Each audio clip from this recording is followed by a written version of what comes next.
আসসালামু আলাইকুম রহমতুল্লাহ। আসসালামু রহমতুল্লাহ বারাকাতুহু। জি, বলেন। শেখ, আমার প্রশ্নটা হচ্ছে যে সালাফি আলেমরা যে মাথায় ঘোমটার মতো রুমাল পরে থাকে, এটা কি সুন্নাত সম্মত? আমরা জানি রাসূল সাল্লাল্লাহু আলাইহি ওয়াসাল্লাম পাগড়ি পরতেন। আর এছাড়াও অনেক ব্যক্তি এটা নিয়ে কটূক্তি করে থাকে। সালাফি আলেমরা যে মাথায় রুমাল পরে, এটা নিয়ে অনেক কটূক্তি, এটা সম্পর্কে কিছু বললেন? এই রুমাল, যে রুমাল লাল হোক অথবা সাদা, আরবরা দুই রকম পরে। এই লালটা পরে যেটাকে তারা সেমাক বলে থাকে, আর সাদা পরে যেটাকে গুত্রা বলে থাকে। এগুলি হচ্ছে এই কাপড়টার নাম হয়ে গেছে যখন এই কাপড়গুলি এসেছে তখন। কিন্তু এটা আসলে এসছে কোথা থেকে? আমি সৌদি আরবে বড় বড় আলেমদের কাছ থেকে যেটা জেনেছি, সরাসরি জিজ্ঞাসা করে, সেটা আপনাদেরকে আজকে দিচ্ছি এই তথ্য। এটা হচ্ছে আমামার, হ্যাঁ, নতুন ধরন বা নতুন আকার। আমামা, আমামা মানে হচ্ছে পাগড়ি। আমামা মানে হচ্ছে পাগড়ি। এটিও হচ্ছে এই নতুন যুগের বা এই যুগের আমামা। এখন পাগড়ি মানে বাঙালি ভাষী বা ভারতীয়রা বলছে পাগড়ি মানে যেটা পেঁচিয়ে বাঁধা থাকবে সেটার নাম পাগড়ি। সুতরাং এটাকে যদি বলা হয় আমামা বা পাগড়ি, তো অনেকে বলবে যে এটা আবার কেমন কথা হবে। কিন্তু এটা আরব শাইখদের কাছ থেকে আপনাদেরকে জেনে বলছি। আমামার সংজ্ঞা কি তাহলে জানতে হয়। আমামা কাকে বলে, ডেফিনেশন। আমা বলছে মা ইয়াউমুর রাস। আমামা শব্দটি কিন্তু আম্মা ইয়াউম্ম থেকে। তো আমামা মানে মা ইয়াউম্মুর রাস, যেটা গোটা মাথাকে ঢেকে রাখে, যেটা মাথাকে ঢেকে রাখে। এমন কাপড় যেটা মাথাকে ঢেকে রাখে সেটার নাম আমামা। এই আমামাতে কিন্তু এই সংজ্ঞাতে এই কথা বলা হয়নি যে যেটা মাথাতে একবারে পেঁচিয়ে বাঁধা থাকবে সুডানিদের মতো, হ্যাঁ, সেটার নাম শুধু আমামা, এই কথা বলা হয়। মা ইয়াউমুর রাস, যেটাতে মাথা ঢাকে সেটা হচ্ছে আমামা। এখন পুরাতন যুগে আমামা ছিল দুই রকমের। একটা আমামা ছিল শুধু মাথাটাতে কাপড় পাঁচানো থাকতো, বাঁধা থাকতো, এটা একটা আমামা। আর একটা আমামা, আর ওটাতে পেছন দিকে কিছুটা ঝুলতে থাকতো, যেটা জোয়াবা বলা হয়। জি হ্যাঁ। আর একটা হচ্ছে তাহনিক করা থাকতো, অর্থাৎ মানুষের থুতনির নিচে দিয়ে মাথায় কিছুটা পেঁচানো থাকতো, আর একটা প্যাঁচ দেওয়া থাকতো থুতনির নিচে দিয়ে বাঁধা থাকতো আরো শক্ত করে, যাতে আমামা খুলে না যায়। শুধু মাথায় যদি বাঁধা থাকে তো টান দিলে খুলে যাবে, কিন্তু থুতনির নিচে দিয়ে এমন প্যাঁচ দিয়ে বাঁধা থাকতো যে সেটা সহজে খুলতো না। এটাও একটা দ্বিতীয় তরিকা ছিল প্রাচীন যুগের আমামা। দুই রকম আমামার কথা হাদিস এসেছে। এখন এটা যে আমামা, তাহলে সংজ্ঞাতে কিন্তু এটা আমামা। আর আরব শেখেরা বলছেন যে এটা আমামার নতুন আকার, নতুনত্ব। ধীরে ধীরে যুগের আবর্তন বিবর্তনে সবকিছুতে পরিবর্তন আসে। কেন আমাদের দেশে জামা কাপড়ে পরিবর্তন আসে না? আসছে, পরিবর্তন আসছে।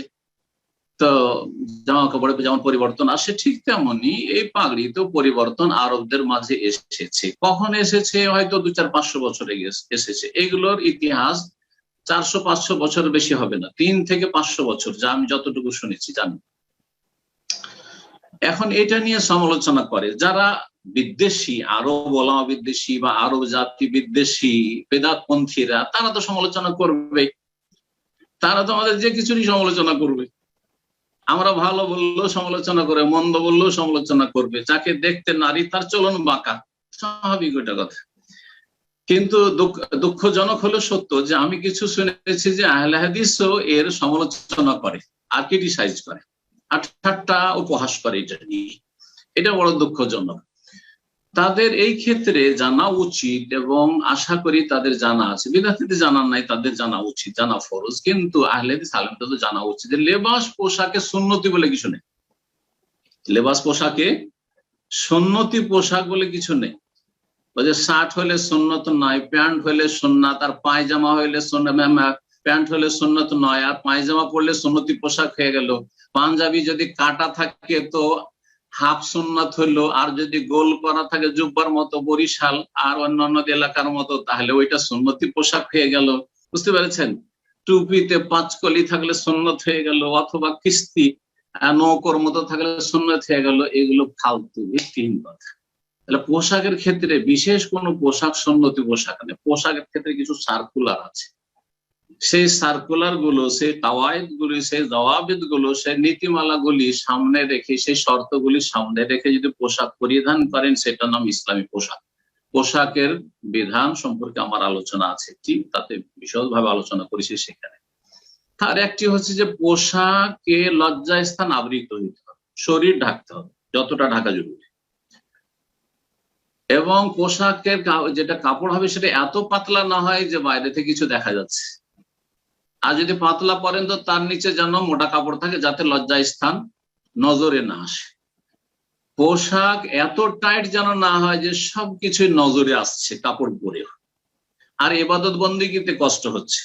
পোশাক যেন অমুসলিমদের ধর্মীয় কোনো পোশাক না হয়, অমুসলিমদের ধর্মীয় পোশাক না হয়। পোশাক যেন টাকনার নিচে না যায়।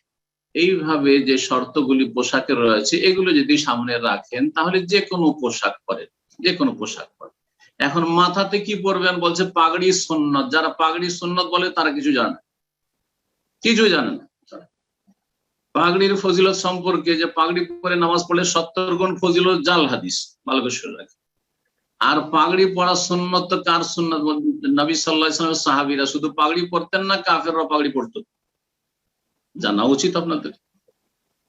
কেউ কি প্রমাণ করতে পারবে যে নবী সাল্লাল্লাহু আলাইহি ওয়াসাল্লামের সাহাবায়ে কেরামদের মধ্যে মুহাজিরিন আনসাররা পাগড়ি পরতেন, আর মক্কার আবু জাহাল, আবু লাহাব, উতবা, শাইবা, রাবিয়া ওরা পাগড়ি পরতো না?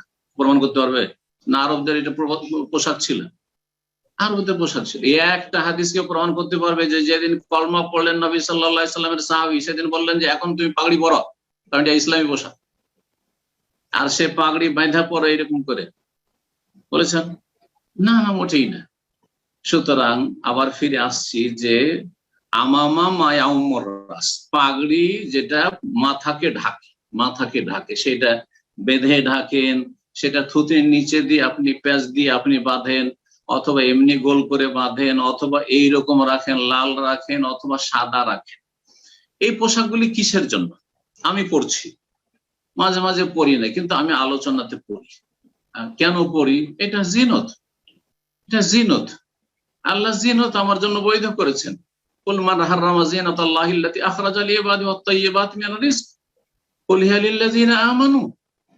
প্রথম ঈমানদারদের জন্য জিনত। সুতরাং জিনত আল্লাহ যে দুনিয়াতে রেখেছেন, এটা পরে থাকলে ভালো লাগে, আমাকেও ভালো লাগে, আপনাদেরকেও ভালো লাগে। এটা খুলে দিলে অত ভালো লাগবে না, সুতরাং আমি পড়ি।